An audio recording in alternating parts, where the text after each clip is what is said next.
What's up, guys? Welcome back to the garage. G Money here with you. I'm a huge Oscars buff. I do this thing every year where I'm like waiting, watching, listening to friends of mine, other podcasters, other film critics that have a lot more time to devote to researching these topics to come up with their Oscars predictions. We're getting very, very close. On January 24th, the Academy will announce their nominees for the 95th Annual Academy Awards. Now, what I do on this channel every year is I kind of let the stuff play out. A lot of folks that I follow, they give predictions pretty much weekly, sometimes monthly, sometimes daily, and I love it, and that's where I get a lot of my information from. However, I kind of wait till about mid-January, where we are right now. A lot of the guilds have kind of come through. A lot of the critics' awards have already been announced. Things are kind of starting to come into focus. Will there be some surprises? Yes. But what I do every year is I come on here in mid-January and I give my predictions and I stick to it. So that's why I wait till about a week to 2 weeks before the Oscars actually give their nominations and I give you my predictions. So what we're going to do is we're going to go through only the top of the line categories. So those are your acting categories, Best Picture and Best Director, essentially. So those major categories, I'm going to tell you who I think the 5 nominees are going to be in each category. And then I'm going to tell you who I think is going to win on Oscars night and also who I would pick among the nominees. We're going to start with Best Supporting Actor. This is a category that I feel like is a shoo-in. I feel like there is no one on earth that could beat Ke Huy Quan from Everything Everywhere All at Once. He will be your winner. He will absolutely be a nominee. He just won the Golden Globe the other night. He's got nominations across the board. In fact, he hasn't lost, I don't think. He is such a heartwarming story. Such a feel-good story. This young kid, the Indiana Jones franchise, his connection to Steven Spielberg, giving him a shot in Hollywood. Spielberg, who is going to come up here tonight on this video as well, giving him a shot as a young kid. And going on, he gave his speech at the Golden Globes was amazing. He gives a speech about how, he thought he was forgotten. He thought his career was over. He thought it was it was just a flash in the pan. And here we are, Everything Everywhere All at Once. Now, as I give my predictions tonight, you will see a theme. I think that Everything Everywhere is the movie of 2022. Every year I feel like there's one film that can sum up the year that is just universally beloved. And I think that is that movie for 2022. Everything Everywhere All at Once was adored by critics. Fans loved it. It made a ton of money. It's still making money. It's winning awards to this day. It came out early in the year. I think this came out in April. And it's just still at the top of everyone's mind. It was so inventive. Ke Huy Quan will be your winner in Best Supporting Actor. The other nominees, the other gentlemen that I think are going to get nominated, the other 4, Brendan Gleeson from The Banshees of Inisherin, Brad Pitt from Babylon, Paul Dano from The Fabelmans, and Brian Tyree Henry is my curveball from Causeway. Those are your 5 Best Supporting Actor nominees this year, with Ke Huy Quan walking away with the gold. Next up, Best Supporting Actress. Angela Bassett will win from Black Panther: Wakanda Forever. She just won the Golden Globe a few nights ago as we're sitting here. But I think this is a beloved veteran actress who won portraying Tina Turner in the 1990s. She's been around Hollywood basically her whole life. A legend in the making, if you will. She's African American. The optics are very important. Black Panther is an important film as well because it's a movie that gets out to the masses. It's MCU, it's Disney, and it was pretty well received. People really enjoyed the film. It had a lot of great reviews. It made a lot of money. And like I said, the general audiences really took to it, which the Oscars need that. They need people to tune in. If they keep nominating all these films that no one's heard of, and when I say no one, I mean the GA, people aren't going to tune in because they're not going to care about, as unfortunate as it is, they're not going to care about movies like After Sun or Tar, movies that are amazing that will probably get nominations, and I hope they do, but the general audiences aren't tuning in for those types of movies. They're tuning in for movies like Black Panther, Wakanda Forever. Chadwick Boseman's passing last year, and he was loved by the Academy and a lot of the members. I just feel like the optics involved and the kind of almost in memoriam, feel good kind of like embrace of that family from Wakanda and from the Black Panther franchise is huge. And I think Angela Bassett is the representation for that this year. I think she stands the best chance, and I think she will be your best supporting actress this year, and well deserved. It was an amazing performance. She wasn't in it a whole lot, but the scenes that she was in, she absolutely stole and nailed it and took center stage. Just a tremendous performance in this, series as a whole, but definitely in Wakanda Forever as well. I think she will be your supporting actress this year. The other nominees, Carrie Condon, The Banshees of Inisherin, Dolly De Leon from Triangle of Sadness. It gets weirder. Stephanie Sue from Everything Everywhere All at Once. Yes, hold that thought. And Claire Foy, Women Talking. Women Talking is going to come up again on this video. I just want to say, the Academy's not going to watch this. If they do on some level, I hope you hear me. Sarah Polley and her film Women Talking is an important film that's timely, that needs to be talked about, that people need to know about. It should not be under the radar like it is. There should not be a feeling of erasure like there is. This movie is important. It's one of those films that can entertain you, but educate you. And like I said, make you feel like you are a part of something, or you're seeing something that perhaps is hard to look at, but needs to be seen. And Sarah Polley did something amazing there. So did Claire Foy. It came down to her and Jessie Buckley for me. Both of them have been getting overlooked throughout this entire season, and I understand that. And that's why a lot of my friends listening might be going, what is he talking about? There's no shot, no one's... That's my point. The Academy has an opportunity here. It's early.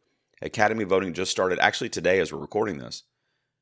Jessie Buckley would be a great pick too. Claire Foy is my pick. I feel like when you put their scenes up against each other and you watch their quote-unquote Oscar scenes, which I actually did on YouTube, Claire Foy she outsold. She absolutely gave an acting clinic in that movie, and I think she's the standout in that film, but it's by a razor-thin margin in terms of acting performance. But Women Talking is important, and this is where I think the Academy can really kind of make a statement that they understand the struggle of women in general and minorities in general in Hollywood and do something about it. And let's start with female directors, and let's start with a movie like Women Talking. I mean, the title should tell you kind of what I'm talking about. With that being said, your winner in this category, I think, will be Angela Bassett. Next, I'm going to move to Best Director. I think it's a shoe-in, even though I don't agree with it, for Steven Spielberg. I think Steven Spielberg will walk away with another Academy Award for Best Director for The Fabelmans. It was a film that I was lukewarm on. I thought it had some good moments. I thought it had some nice Spielberg callbacks to those coming-of-age stories like the Indiana Jones films, like E.T., Close Encounters, those kinds of things. The story should have been a 5-star A+++ because it's based on Steven Spielberg's life, directed by Steven Spielberg. But for some reason, it was only more like a 3 out of 5. It was only more like a B- or a C+ for me. I don't think it's a bad movie. I just don't think it's the best picture. I don't necessarily think he's the best director, despite the fact that he's an absolute legend. This is not his best work, in my opinion. With that being said, it is too hard for the Academy to overlook this. We're talking about Steven Spielberg, and we're talking about a movie about his life in Hollywood and how he became a filmmaker. And as we know, spoiler alert, he became probably the most successful filmmaker of all time. So they're going to award him Best Director. It might be a little trickier when it comes to Best Movie or some of the acting categories.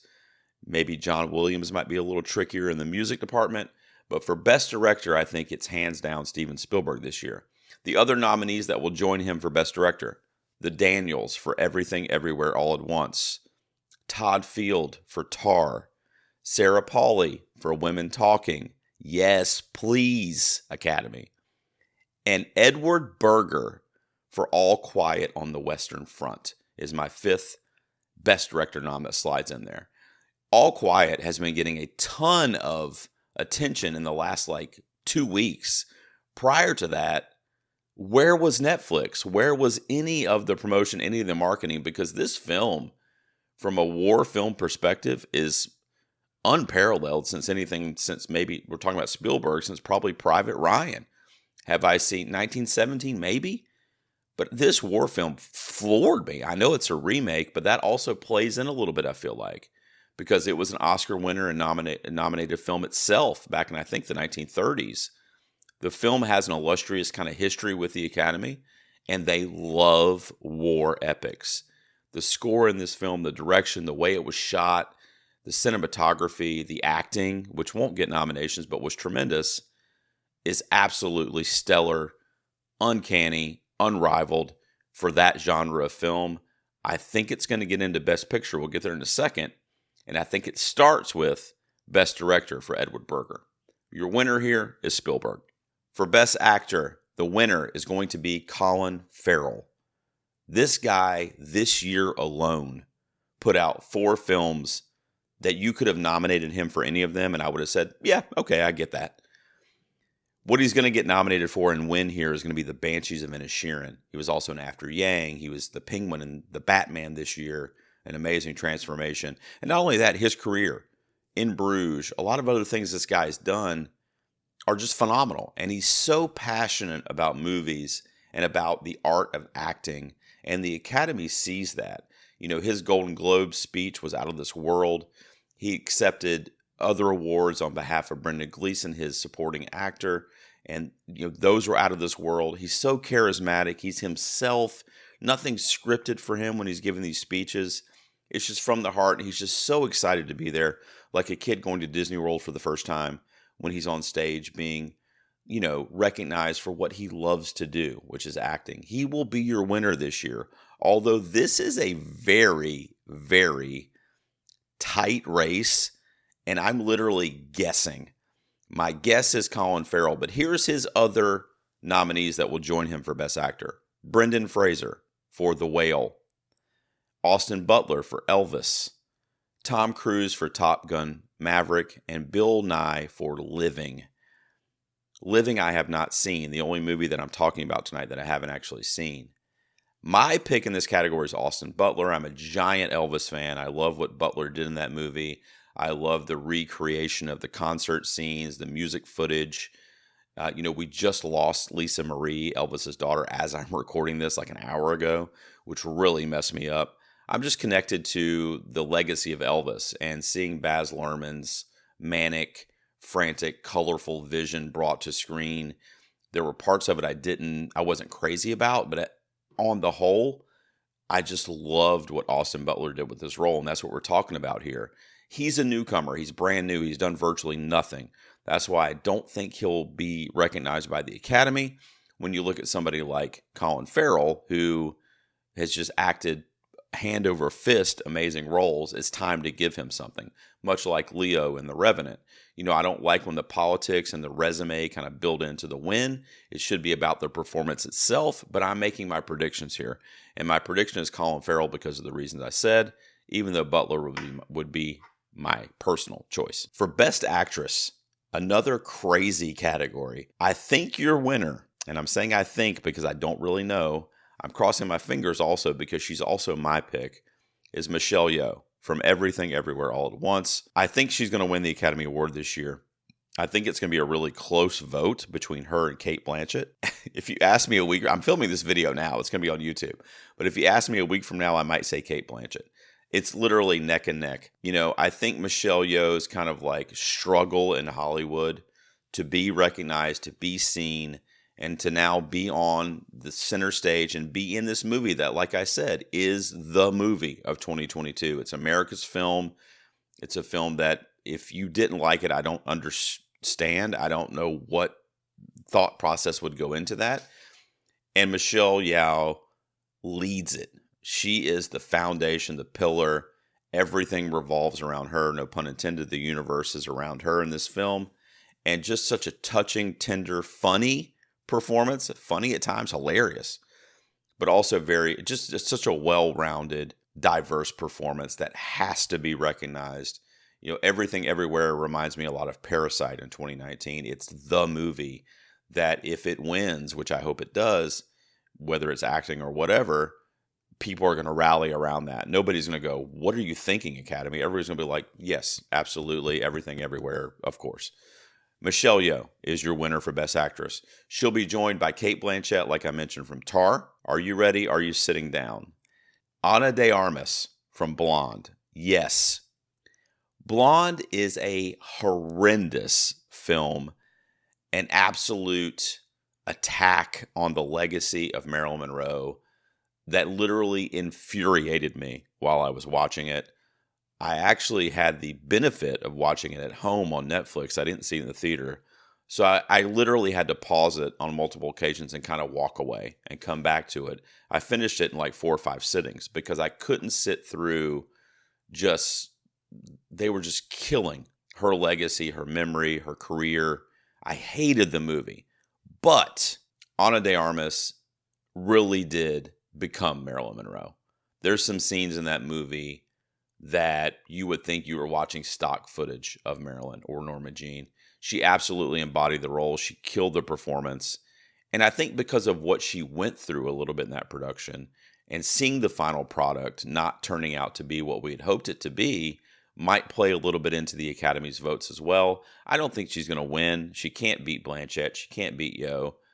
But I do think, based on the current kind of, she's got some momentum here lately, and she's been getting nominations that no one expected. And I think that Hollywood, or I should say the Academy, loves Hollywood icons being represented by modern day actresses and actors. Austin Butler and Elvis, and Ana de Armas here for Blonde. She'll also be joined by Michelle Williams from The Fabelmans, and Viola Davis from The Woman King. Gets the 5th slot for me for Best Actress. That was a tough one between her and Danielle Deadwyler from Till. Both tremendous performances. Deadwyler, one of the best of the year, should be nominated here. If I was making the 5 nominees, me personally, then she would be in the 5. But she's not going to make it based on what we've seen so far. The precursors, she's just getting left out. She's unfortunately getting kind of pushed to the side for some of these bigger names. Viola Davis, also an African-American actress, is a bigger name. An Academy winner, multiple nominee, always there every year. Everybody knows her name. She's well respected by the acting community and everyone on the Academy. I think between the two, Viola Davis will get recognized for The Woman King for your 5th spot. But you know what? It doesn't matter because Blanchett and Michelle Yeoh are running to the Academy Award. It's just a matter of who gets to that ribbon first. On my predictions video, I'm saying Michelle Yeoh is your winner. And then in keeping with the theme, Best Picture will be the last prediction I give tonight. My prediction for what will walk away with the Oscar for Best Picture in March is Everything, Everywhere, All at Once. I've already kind of told you when I talked about Stephanie Sue getting nominated, and Ke Huy Quan winning and being nominated, Michelle Yeoh winning and being nominated, the Daniels being nominated, multiple nominations, hopefully for things like cinematography. And, well, I was bummed about the digital effects because it didn't make the short list. It should have. What the hell, Academy? But this movie should be nominated for everything that it's eligible for. Everything, everywhere that it's eligible for. I think it's going to win Best Picture. It is the standout film of the year of 2022. And again, if you didn't like it, I don't understand you. I really don't. It's your Best Picture winner. The other 9. Now, this is going to get interesting. I started with Everything Everywhere because I'm going to list them in order of most likely to be nominated to least likely, but I think will be nominated. These are my 10 that I'm picking. Here we go. The Fabelmans. Top Gun Maverick is my 3. Optics, general audiences, blockbuster, box office, people love it. Tom Cruise, icon. It's getting in there, guys. It's in the 10. Some people have it all the way down to like 9 or 10 and maybe even missing. I think it's the 3rd. I think it's in there. Based on, let's be cool, guys. Let's be the cool crew here. Let's nominate Top Gun Maverick. And I think they will. The Banshees of Inisherin. Elvis, a very Oscar-y movie, but I enjoy it. I like Elvis a lot. Tar, and here's where it kind of goes, whatever, who knows. For me, it's All Quiet on the Western Front, Women Talking, The Whale, and my number 10 that I think is going to slide in is Babylon. Babylon is a film that's split down the middle. It's literally the cliche, you either love it or hate it. The Academy is probably, it's going to be a little much for them, but it's about old Hollywood. Margot Robbie stands a big chance to get nominated, even though I didn't put her in my predictions. It wouldn't shock me if she gets nominated. Diego Calva, the same thing. Damien Chazelle for director, the same thing. I think it will get a lot of technical, not a lot, but a few technical nominations as well. Justin Hurwitz for score, possibly winner there. Also cinematography, production design, costumes. It looks great. Whether the story connects with you, whether you walk out of the theater like, man, that movie was amazing, it looks phenomenal. And I don't think that can be refuted. So there you go, guys. Those are my predictions for the Academy Awards. What did you guys think of my predictions? Please let me know down in the comments. And who do you think is going to walk away with the gold that I did not mention tonight? I really want you to come at me, because I know some of these nominations, people are like, what? But I'm going to come back. I might do a video. I'll definitely do it on my website. I'll put a link below to my website. I'm definitely going to do it there at a minimum. I'm going to come back and kind of grade myself and see how many I got right or how off I was. But those are my predictions. Tune into the Academy Awards. They're going to be on March 12th this year on ABC. Thank you guys for tuning into my channel. Please subscribe. It really helps me out. I'll see you guys next time in the garage.